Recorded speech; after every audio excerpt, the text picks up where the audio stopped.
What is this? What's going on? I finished my schedule and came back home as usual. The usual morning, the usual path, my usual pair of shoes. But the state of our house was not usual, and I was at a loss for words. There were fire trucks and ambulances around the house, with a crowd of people gathered. And at the center of everyone's gaze was our house, blackened by fire. It's a fire. It seems there were people inside the house. This is terrible. Oh no, it's become a serious situation, huh? I could hear such voices from the gathered neighbors. In an instant, I felt the blood drain from my body. What about my daughter, my husband, and my mother-in-law? Their faces flashed through my mind. My whole body started trembling uncontrollably. Just as I was about to try entering the sealed-off house, my phone in my pocket rang. I am Kara, a housewife. 3 years ago, my father-in-law passed away, and since last year, my husband Daniel, our 5-year-old daughter Emily, and I have been living with my mother-in-law in my husband's hometown. My mother-in-law is kind to my daughter, but our relationship is not that great. She often makes snide remarks towards me. Kara, the taste of the food is too strong.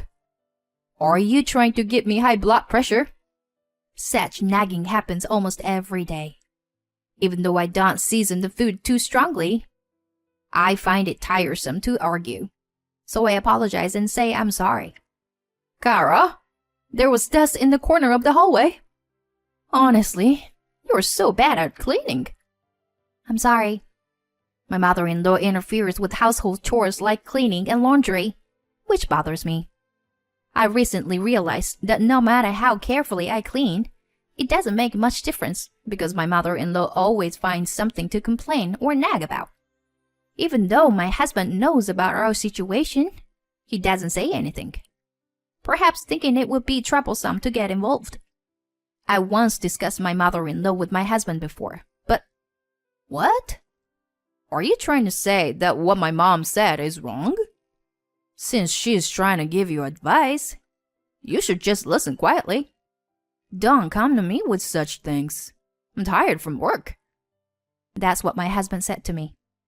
Despite being tired from work, he goes out drinking every night. It seems like he's enjoying himself since returning to his hometown. He goes out drinking with friends every evening after work. Even on holidays, he's not at home and goes out to have fun, which has been a source of concern.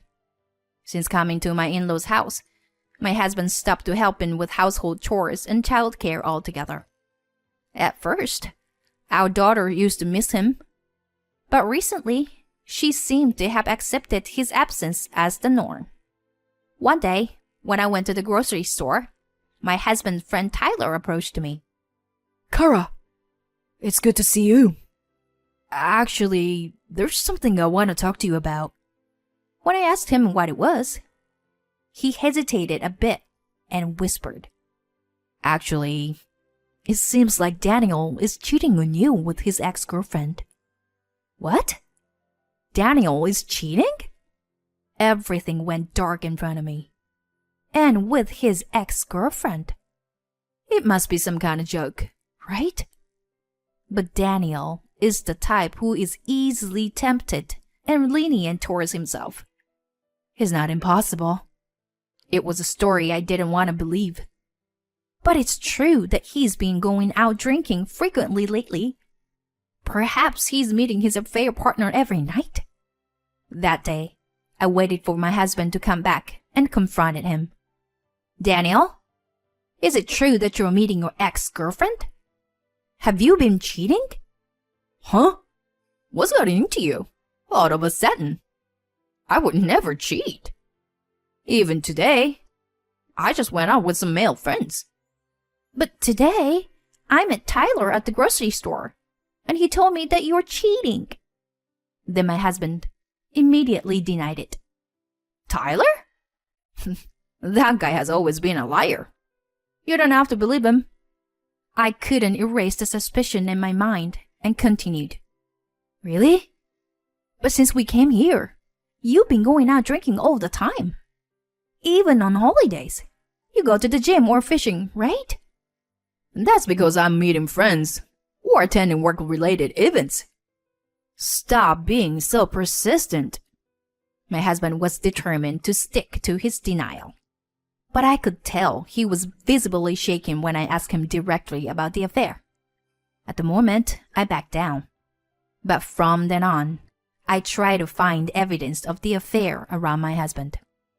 I couldn't access my husband's smartphone because it was locked. However, when I checked his jacket while he was away for work, I found a receipt from a luxurious hotel. The date matched the day he said he went on drinking with his male friends. My suspicion turned into certainty of his infidelity.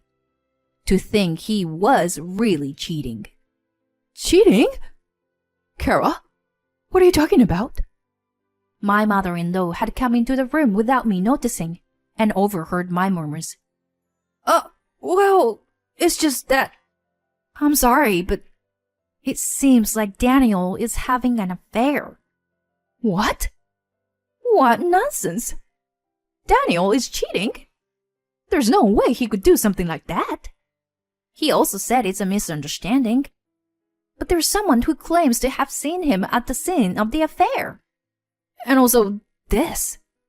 I showed her the receipt from the hotel, and my mother-in-law was momentarily speechless. This must be some kind of mistake. How dare you suspect your husband of infidelity when you're being supported? If Daniel says it's not true, then it's not true. My mother-in-law blurted out those words. Perhaps she didn't want to believe her son's infidelity and had no intention of listening to what I had to say. If we investigate further, I'm sure more evidence will come to light. I can't forgive Daniel for the sake of her daughter Emily. Don't you understand my feelings? Especially since you've experienced being cheated on by your husband. Yes, I had heard that my mother-in-law had also struggled with her husband's infidelity in the past. She seemed to lose her usual assertiveness and appeared confused and shaken. Can you help me gather evidence? I don't think we can let it go like this for the sake of Emily. Fine. I understand. But if Daniel is innocent, I won't forgive you. My mother-in-law tried to put up a strong front, but it seemed difficult for her to refuse when it was for the sake for her grandchild. A few days later, as I opening my wallet to check my money before going shopping, I widened my eyes in surprise. Huh? What's going on? The money that was supposed to be inside was completely gone. Could it be that a thief had broken in? Should I contact the police? Looking pale and shaken, my mother-in-law, who saw this, approached me with a puzzled expression. What's wrong? Kara, you look pale. Well, the money is gone. Seeing me panicking and contemplating whether to report it to the police, my mother-in-law stopped me. The last time I used my wallet was 2 days ago. Since then, I had kept it in the room, and my mother-in-law also pointed out that she had been mostly at home during that time. So it was unlikely that thief or anyone else could have entered. If that's the case, then who? Could it be Daniel? I don't want to believe it, but it's possible. I heard him complaining about not having enough pocket money a while ago. I can't believe it. I couldn't hide my shock at the thought that my husband had stolen money from our family. Furthermore, my mother-in-law showed me a photo on the table, and I couldn't believe my eyes. Is this? I happened to see it after you told me about Daniel's affair. The girl in the photo is definitely the girl he dated in high school. There's no mistake. In the photo, my husband and the woman were walking arm in arm, appearing close. So, this was his ex-girlfriend and his affair partner. She had long black hair, just like mine. Jealousy, anger, and disgust welled up inside me. So, it's both cheating and theft. I'm sorry, but what your son is doing is despicable. I can never forgive Daniel. That child has become just like his father. Anyway, I helped you gather evidence. The rest is up to you. Yes. I will make sure Daniel reflects on his actions. I will make him regret making me angry. Afterward, I discussed with my mother-in-law about our future plans. We decided to deliberately let my husband know the location of the money. Look, Daniel, I've rearranged things a bit. I moved the instruction manuals and bank cards to the drawer in the bedroom. Cards? Oh, I see. Although my husband tried to appear calm, I could tell he reacted to the mention of the money's location.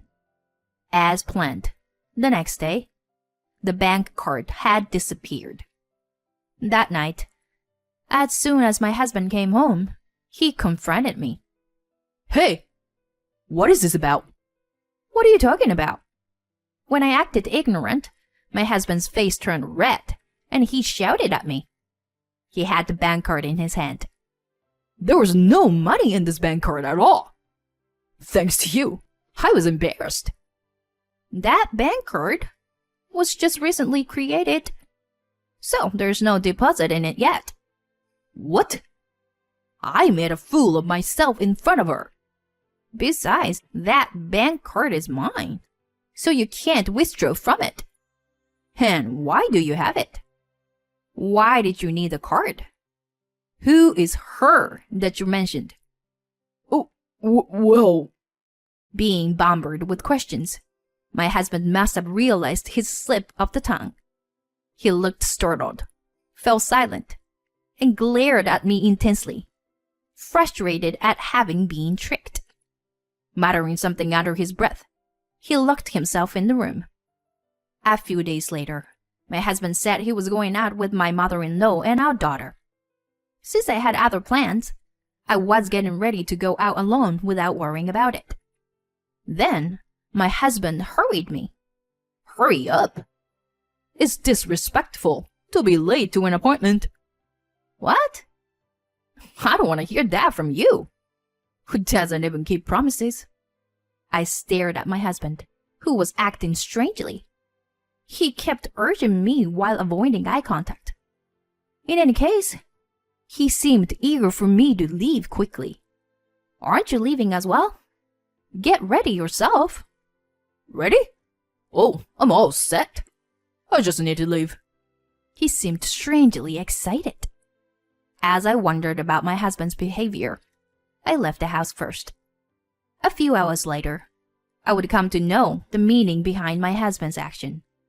As I was walking home after finishing my errands, the surroundings seemed unusually chaotic. What's going on? Is there a festival today or something? As I thought that, the voices from people around me reached my ears. It's the house at the end of the street. I've never seen it in such a terrible state. Huh? The house at the end of the street? That's our house. My heart started racing. I hurried home, and the crowd around me seemed to be growing even larger. There were people inside. They seemed to have been caught up in it. Those words from the people around me made me feel breathless. Emily, my husband, my mother-in-law, are they all safe? A smell of burnt filled the air. Please let this bad feeling be wrong. Finally, when I arrived home, the house was completely burned and charred. What is this? What's happening? I was stunned by the sight in front of me. Are they all safe? Everyone, are they safe? I tried to forcefully pass under the no-entry rope, but people around me stopped me. but I couldn't hear their attempts to calm me down at all. All that was in my mind was my family. Maybe they're already... Just as I was considering that possibility, my phone rang. It was from my mother-in-law. Is she alive? I answered the call in a hurry. Kara, are you okay? I heard you were seriously injured in a fire. Are you okay? Huh? I've been out this whole time, though. Wait, are you okay? Huh? What do you mean?